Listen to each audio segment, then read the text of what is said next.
दुनिया मोल दे विया उन्हनि जे रूहनि खे बि पेश कयोसे। ओ मौला अॼु 12 मुहर्रम जे ॾियारे साईं पाक फौज जो जवान कुर्बान अली मेतलो साईं जो एडो केड शहबाज ॾिनो मेतलो साईं जो ख़ैर पंहिंजी बारगाह में उहद जबल जेॾो लिखण क़बूल फरमा। ओ मौला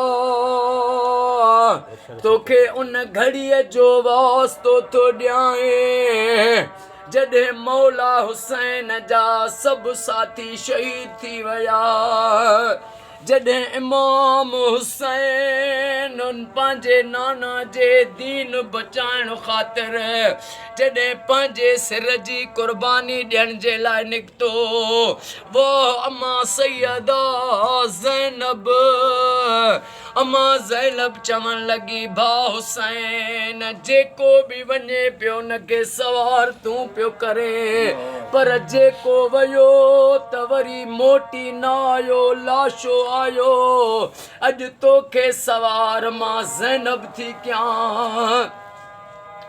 अम्मा सैयदा ज़ैनब मौला के घोड़े ते सवार कयो, घोड़ो हलियो। अम्मा जनाबे सैयदा ज़ैनब सॾु करे रुनी चईं भाउ हुसैन बीह, हुसैन मौला बीह, मूंखे ॿुधायूं वञ त जॾहिं घोड़ो हलियो त ॿ जवान कढ पे आया, ॿुधायूं वञ केरा। मुंहिंजे मौला रोई करे फरमायो हिकु मुंहिंजो बाबो अली, ॿियो मुंहिंजो नानो मोहम्मद मुस्तफ़ा।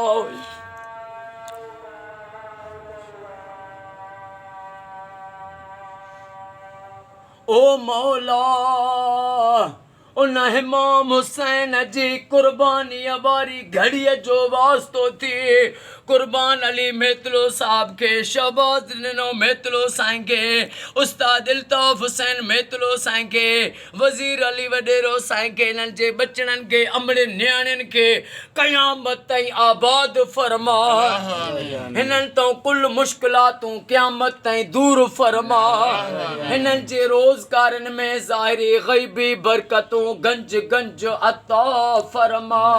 जंहिं जंहिं साईं वारनि खे दुआ जे लाइ चयो उन्हनि सभिनी जो बेड़ो तार। असांजे जमायत अरबाब अली साईं निगरान खे, अरबाब अली मेतलो खे, साईं जे बचड़नि खे वॾी हयाती अता फरमा। हिननि जो जेको माइट बीमार आहे उन जी मुश्किलात माफ़ फरमा। सॼे पाकिस्तान में, सऊदीअ में, ईरान में, इराक में, शाम में, घर घर में, हर सुन्नी जे घर, हर शिया जे घर लख सलवातूं थियन अली अकबर जो वास्तो थी आ, दुआ क़बूल फरमा। महबूब जी उम्मत खे फिरके वारियत खां बचा। इन्नल्लाह व मलाइकतहु युसल्लूना अलल नबी या अय्युहल्लज़ीना आमनू सल्लु अलैहि व सल्लिमू तस्लीमा। अल्लाहुम्मा सल्लि अला मुहम्मद व आले मुहम्मद। ला इलाहा इल्लल्लाह मुहम्मदुर रसूलुल्लाह। नारे हैदरी।